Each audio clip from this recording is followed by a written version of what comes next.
ओम शांति। दिनांक 6 जून 2021 के तपस्वी जीवन से बाबा की शिक्षाएं हैं। जैसे कोई शरीर में भारी है, बोझ है, तो अपने शरीर को सहज जैसा चाहे वैसे मोल्ड नहीं कर सकेंगे। ऐसे ही अगर मोटी बुद्धि है, अर्थात किसी न किसी प्रकार का व्यर्थ बोझ व व्यर्थ कीचड़ा बुद्धि में भरा हुआ है, कोई न कोई अशुद्धि है, तो ऐसी बुद्धि वाला जिस समय चाहे वैसी बुद्धि को मोल्ड नहीं कर सकेगा। इसलिए बहुत स्वच्छ, महीन अर्थात अति सूक्ष्म बुद्धि, दिव्य बुद्धि, बेहद की बुद्धि, विशाल बुद्धि चाहिए। मातेश्वरी जीवन से अनमोल शिक्षाएं हैं जीवन में धारण करने के लिए। मम्मा मर्यादाओं में सदा एक्यूरेट रही। उनकी स्थिति नेचुरल देही अभिमानी थी। मम्मा की चलन से बाबा के गुण और कर्म दिखाई देते थे। ऐसे बाबा जो हमें सिखा रहा है वही हमारे से दिखाई दे। पुराने स्वभाव संस्कार के वश कोई भी कर्म इंद्रियों से कर्म न हो, यह हमें ख्याल रखना है ना। यह हमारे जीवन में धारणा लानी है कि पुराने स्वभाव संस्कार से कोई भी ऐसे कर्म न हो।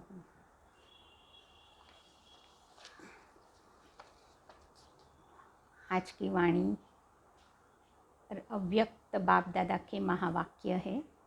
मुरली है 6/6/2021 की।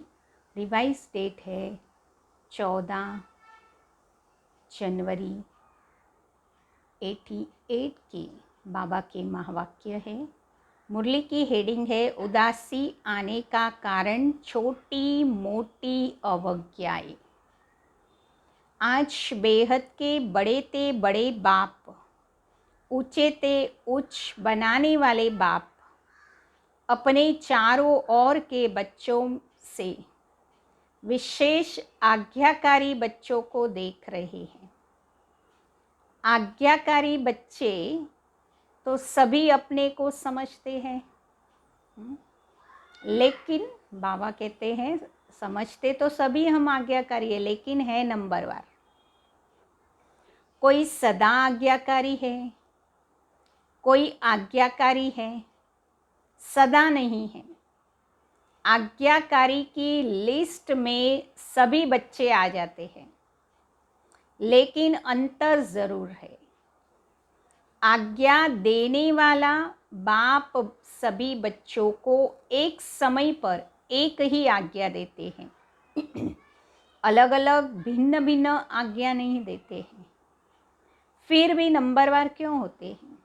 कारण क्योंकि जो सदा हर संकल्प व हर कर्म करते बाबा की आज्ञा का सहज स्मृति स्वरूप बनते हैं, वह स्वतः ही हर संकल्प, बोल, कर्म में आज्ञा प्रमाण चलते हैं।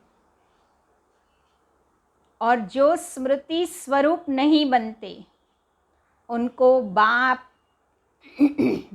कहते हैं जो स्मृति स्वरूप नहीं चलते और नहीं बनते तो उनको बार बार स्मृति लानी पड़ती है। कभी स्मृति के कारण आज्ञाकारी बन चलते, कभी चलने के बाद आज्ञा याद आती है, विस्मृत हो जाते। कभी स्मृति के कारण आज्ञाकारी बन चलते तो कभी चलने के बाद आज्ञा याद करते हैं, क्योंकि आज्ञा के स्मृति स्वरूप नहीं। जो श्रेष्ठ कर्म का प्रत्यक्ष फल मिलता है वह प्रत्यक्ष फल की अनुभूति न होने के कारण कर्म के बाद याद आता है कि यह रिजल्ट क्यों हुई। कर्म के बाद चेक करते तो समझते हैं जो जैसी बाप की आज्ञा है उस प्रमाण न चलने के कारण जो प्रत्यक्ष फल अनुभव हो वह नहीं हुआ। इसको कहते हैं आज्ञा के स्मृति स्वरूप नहीं है। बाबा ने अमृत वेले से रात्रि तक हमें आज्ञाएं दी हैं, उस आज्ञा के में कभी स्मृति रहती, कभी विस्मृति हो जाती है, तो फिर जब परिस्थिति आती है तब परिस्थिति हो जाने के बाद बाबा की आज्ञा ध्यान में आती है।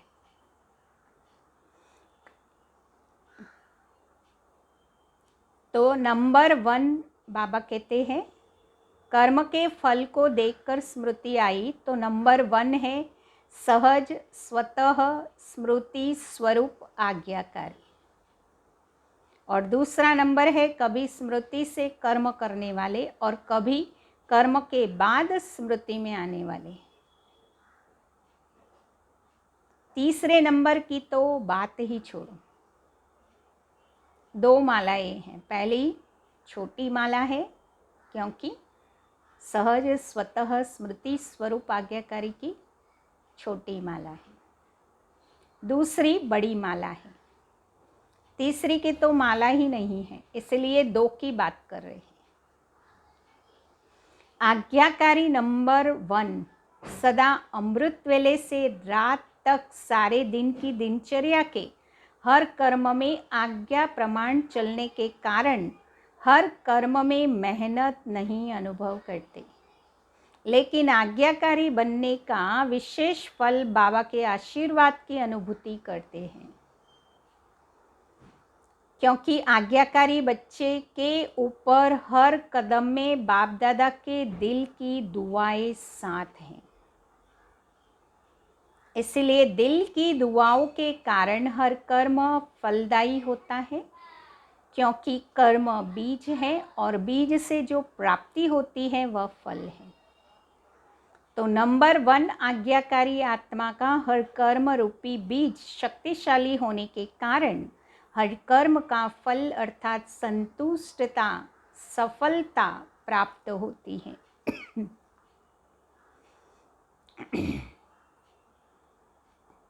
संतुष्टता अपने आप से भी होती है और कर्म के रिजल्ट से भी होती है और अन्य आत्माओं के संबंध संपर्क से भी होती है। नंबर 1 आज्ञाकारी आत्मा के तीनों ही प्रकार की संतुष्टता स्वतः ही और सदा भरपूर होती है। कई बार कई बच्चे अपने कर्म से तो स्वयं संतुष्ट होते हैं कि मैंने बहुत अच्छा विधि पूर्वक कर्म किया, लेकिन कहाँ सफलता रूपी फल जितना स्वयं समझते हैं उतना दिखाई नहीं देता, और कहाँ फिर स्वयं भी संतुष्ट, फल में भी संतुष्ट, लेकिन संबंध संपर्क में संतुष्टता नहीं होती है। तो इसको नंबर 1 आज्ञाकारी नहीं कहेंगे। नंबर 1 आज्ञाकारी तीनों ही बातों में संतुष्टता का अनुभव करेगा। वर्तमान समय के प्रमाण कई श्रेष्ठ आज्ञाकारी बच्चों द्वारा कभी कभी कोई आत्मा अपने को असंतुष्ट भी अनुभव करती है। आप सोचेंगे ऐसा तो कोई नहीं जिससे सभी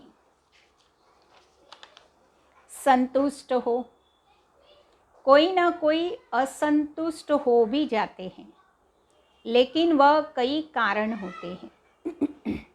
अपने कारण को न जानने के कारण मिसअंडरस्टैंडिंग है, गलत फहमी कर देते हैं। दूसरी बात, अपनी बुद्धि प्रमाण बड़ों से चाहना, इच्छा ज़्यादा रखते हैं, और वह इच्छा बाबा कहते हैं जब पूर्ण नहीं होती है ना, तो असंतुष्ट हो जाते हैं। तीसरी बात, कई आत्माओं के पिछले स्वभाव, संस्कार, हिसाब किताब के कारण भी जो संतुष्ट होना चाहिए वह नहीं होते हैं। इस कारण नंबर 1 आज्ञाकारी आत्मा का व श्रेष्ठ आत्माओं द्वारा संतुष्टता न मिलने का कारण होता नहीं है, लेकिन अपने कारणों से असंतुष्ट रह जाते हैं। इसलिए कहाँ कहाँ दिखाई देता है कि हर एक से कोई असंतुष्ट है, लेकिन उसमें भी मेजॉरिटी, बाबा कहते हैं 95% के करीब संतुष्ट होंगे। 5% असंतुष्टता दिखाई देते हैं। तो नंबर 1 आज्ञाकारी बच्चे मेजॉरिटी यह तीनों रूपों से संतुष्ट अनुभव करेंगे और सदा आज्ञा प्रमाण श्रेष्ठ कर्म होने के कारण हर कर्म करने के बाद संतुष्ट होने के कारण कर्म बार बार बुद्धि को, मन को विचलित नहीं करेगा कि ठीक किया व नहीं किया। सेकंड नंबर वाले को कर्म करने के बाद कई बार मन में संकल्प चलता है कि पता नहीं ठीक किया व नहीं किया, जिसको आप लोग अपनी भाषा में कहते हो मन खाता है कि ठीक नहीं किया। नंबर 1 आज्ञाकारी आत्मा का कभी मन नहीं खाएगा। आज्ञा प्रमाण चलने के कारण सदा हल्के रहते हैं, क्योंकि कर्म के बंधन का बोझ नहीं है। तो पहले भी सुनाया कि एक है कर्म के संबंध में आना, दूसरा है कर्म के बंधन वश कर्म करना। तो नंबर 1 आत्मा कर्म के संबंध में आने वाली है, इसलिए सदा हल्की है। नंबर 1 आत्मा हर कर्म में बाप दादा द्वारा विशेष आशीर्वाद की प्राप्ति के कारण, आज्ञाकारी इसलिए बाप दादा की विशेष आशीर्वाद की प्राप्ति के कारण हर कर्म करते आशीर्वाद के फलस्वरूप सदा ही आंतरिक विल पावर अनुभव करेगी, सदा अतीन्द्रिय सुख का अनुभव करेगी, सदा अपने को भरपूर अर्थात संपन्न अनुभव करेगी। कभी कभी कई बच्चे बाबा के आगे अपने दिल का हालचाल सुनाते क्या कहते हैं, ना मालूम क्यों आज अपने को खाली खाली समझते हैं, कोई बात भी नहीं हुई है, लेकिन संपन्नता व सुख की अनुभूति नहीं हो रही है। कई बार उस समय कोई उल्टा कार्य या छोटी मोटी भूल नहीं होती है, लेकिन चलते चलते अनजान व अलबेलेपन में समय प्रति समय आज्ञा के प्रमाण काम नहीं करते। पहले समय की अवज्ञा का बोझ किसी समय अपने तरफ खींचता है, जैसे पिछले जन्मों के कड़े संस्कार, स्वभाव कभी कभी न चाहते भी अपनी तरफ खींच लेते हैं। ऐसे समय प्रति समय की हुई अवज्ञाओं का बोझ कभी कभी अपने तरफ खींच लेता है। वह है पिछला हिसाब किताब और वह है वर्तमान जीवन का हिसाब। क्योंकि कोई भी हिसाब चाहे इस जन्म का है चाहे पिछले जन्म का है, लगन की अग्नि स्वरूप स्थिति के बिना भस्म नहीं होगा।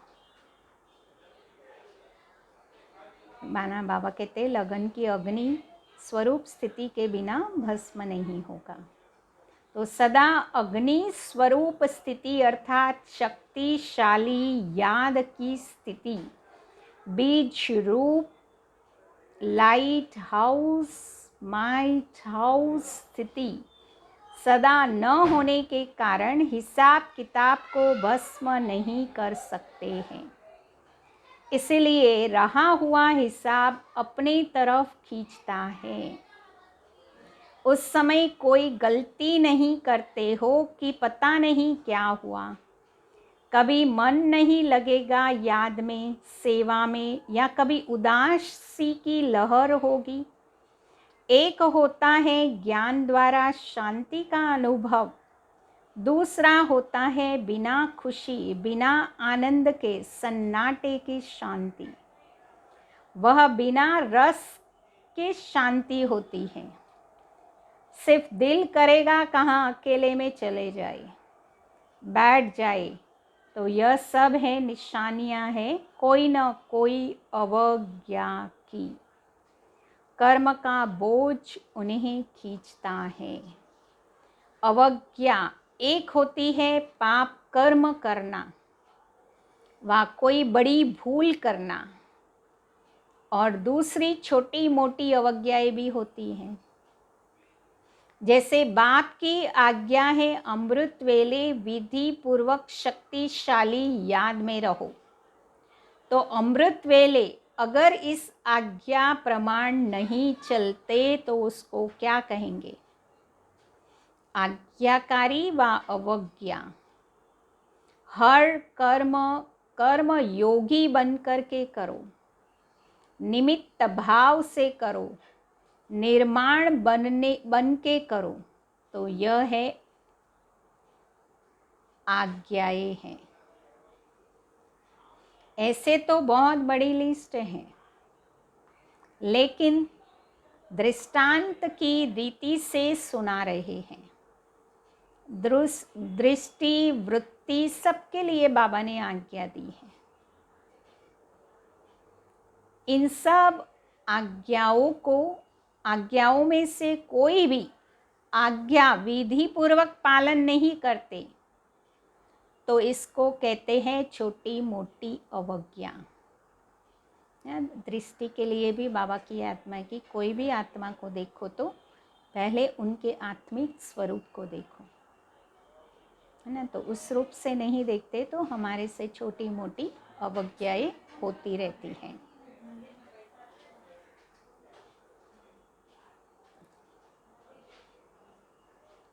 यह खाता अगर जमा होता रहता है तो ज़रूर अपनी तरफ बाबा कहते खींचेगा ना। इसलिए कहते हैं कि जितना होना चाहिए उतना नहीं होता। जब पूछते हैं ठीक चल रहे हो तो सब कहेंगे हाँ, और जब कहते हैं कि जितना होना चाहिए उतना है तो फिर सोचते हैं। इतने इशारे मिलते हैं, नॉलेजफुल होते फिर भी जितना होना चाहिए उतना नहीं होता। कारण पिछला व वर्तमान बोझ डबल लाइट बनने नहीं देता। कभी डबल लाइट बन जाते तो कभी बोझ नीचे ले आता। सदा अतीन्द्रिय सुख व खुशी संपन्न शांत स्थिति अनुभव नहीं करते हैं। बाप दादा के आज्ञाकारी बनने की विशेष आशीर्वाद की लिफ्ट के प्राप्ति की अनुभूति नहीं होती है।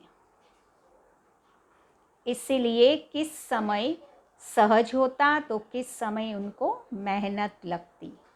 नंबर 1 आज्ञाकारी की विशेषता स्पष्ट सुनी। बाकी नंबर 2 कौन हुआ जिसमें इन विशेषताओं की कमी है। वह नंबर 2 और दूसरे नंबर माला के हो गए। तो पहली माला में आना है। क्वेश्चन किया है बाबा ने, मुश्किल कुछ भी नहीं है, हर कदम की आज्ञा स्पष्ट है, उसी प्रमाण चलना सहज हुआ या मुश्किल हुआ। आज्ञा ही बाबा के कदम है, तो कदम पर कदम रखना तो सहज हुआ ना। यह विधि है, बाबा कहते हैं यह विधि है कदम पर कदम रखना।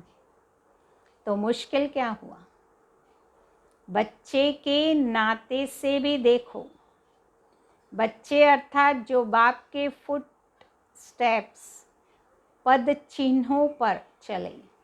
लौकिक में भी बच्चे बाप के पद चिन्हों पर चलते हैं तो उसको आज्ञाकारी कहा जाता है। जैसे बाप ने कहा ऐसे किया। बाप का कहना और बच्चे का करना, इसको कहते हैं नंबर 1 आज्ञाकारी। तो चेक करो और चेंज करो।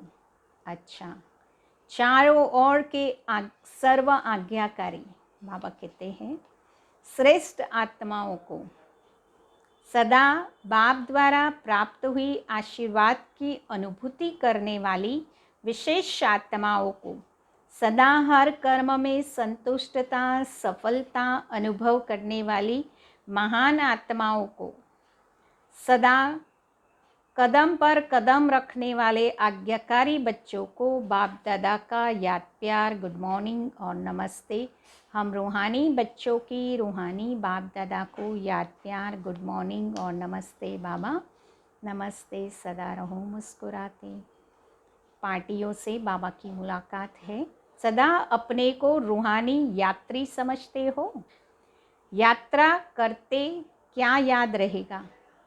जहाँ जाना है वही याद रहेगा ना। अगर कोई बात याद आती है तो उसको भूलते हैं। अगर कोई देवी की यात्रा पर जाते हो तो जय माता कहते जाएंगे। अगर कोई और याद आएगी तो अच्छा नहीं समझते हैं।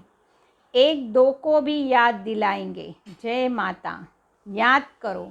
घर को व बच्चों को याद नहीं करो, माता को याद करो। तो रूहानी यात्री को सदा क्या याद रहता है? अपना घर परमधाम याद रहता है ना, वहाँ ही तो जाना है। तो अपना घर और अपना राज्य स्वर्ग दोनों याद रहता है या और बातें याद रहती हैं? पुरानी दुनिया तो याद ही नहीं आती है ना।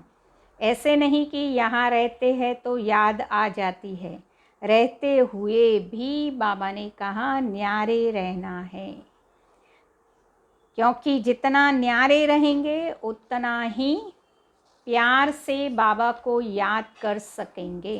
तो चेक करो, पुरानी दुनिया में रहते पुरानी दुनिया में फंस तो नहीं जाते हो।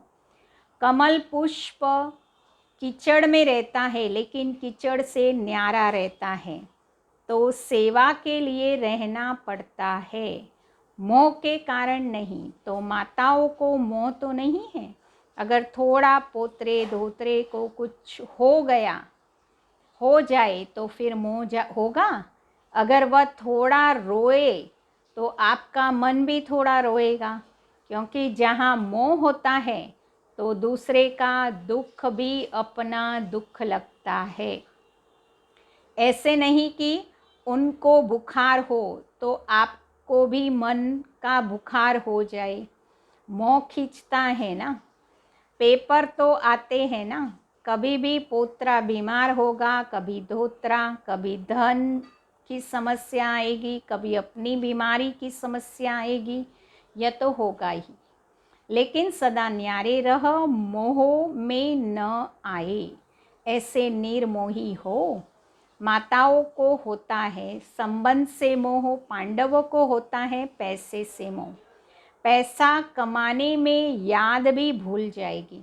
शरीर निर्वाह करने के लिए निमित्त काम करना दूसरी बात है, लेकिन ऐसा लगे रहना जो न पढ़ाई याद आए न याद का अभ्यास हो, उसको कहेंगे मोह। तो मोह तो नहीं है ना, जितना नष्टो मोह होंगे उतना ही स्मृति स्वरूप होंगे। कुमारों से कमाल करने वाले कुमार हो ना, क्या कमाल दिखाएंगे। सदा एक बाप को प्रत्यक्ष करने का उमंग तो रहता ही है, लेकिन उसकी विधि क्या है। आजकल तो यूथ के तरफ सबकी नज़र है। रूहानी यूथ अपने मनसा शक्ति से, बोल से, चलन से शांति की शक्ति अनुभव कराएंगे तो सब वह समझेंगे यह शांति की शक्ति के से क्रांति करने वाले हैं।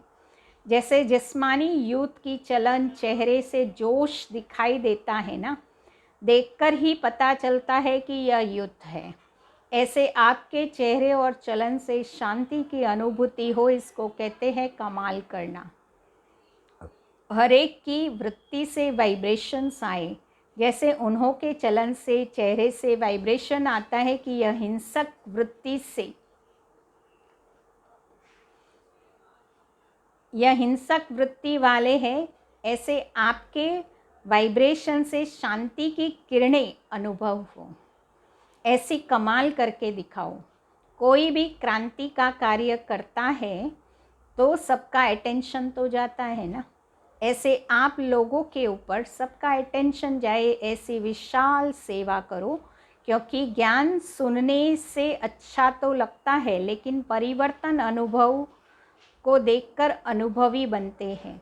ऐसी कोई न्यारी बात करके दिखाओ। वाणी से तो माताएं भी सेवाएं करती है, निमित्त बहनें भी सेवाएं करती है, लेकिन आप नवीनता करके दिखाओ तो गवर्नमेंट का भी अटेंशन जाए। जैसे सूर्य उदय होता है तो स्वतः ही अटेंशन जाता है ना, रोशनी आ रही है, ऐसे आपके तरफ अटेंशन जाए। समझा? आज का वरदान है, थकी व तड़पती हुई आत्माओं को सिद्धि देने वाले खुदाई खिदमतगार भव। कई जन्मों से थकी व तड़पती हुई आत्माओं को बाबा कहते हैं सिद्धि देने वाले खुदाई खिदमतगार भव।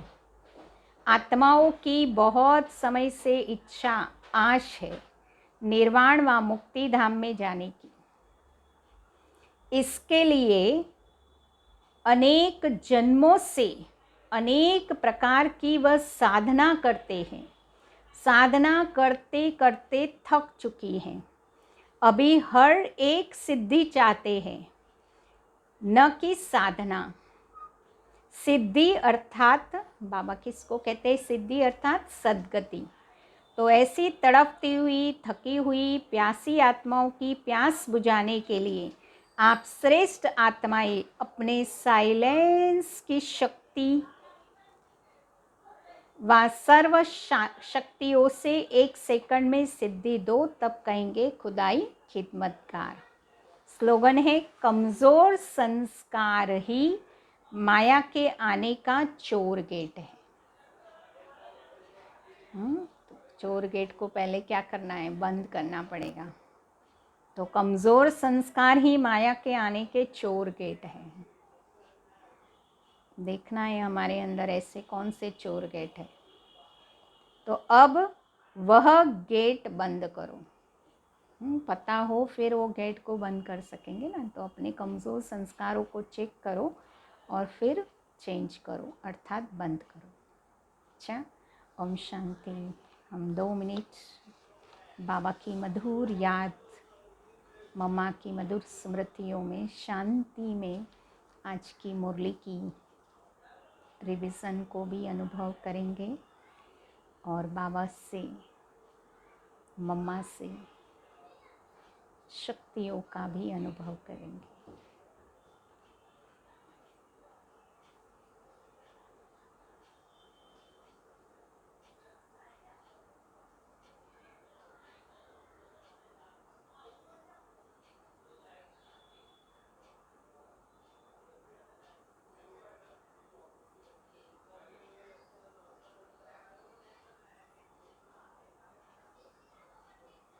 ओम शांति।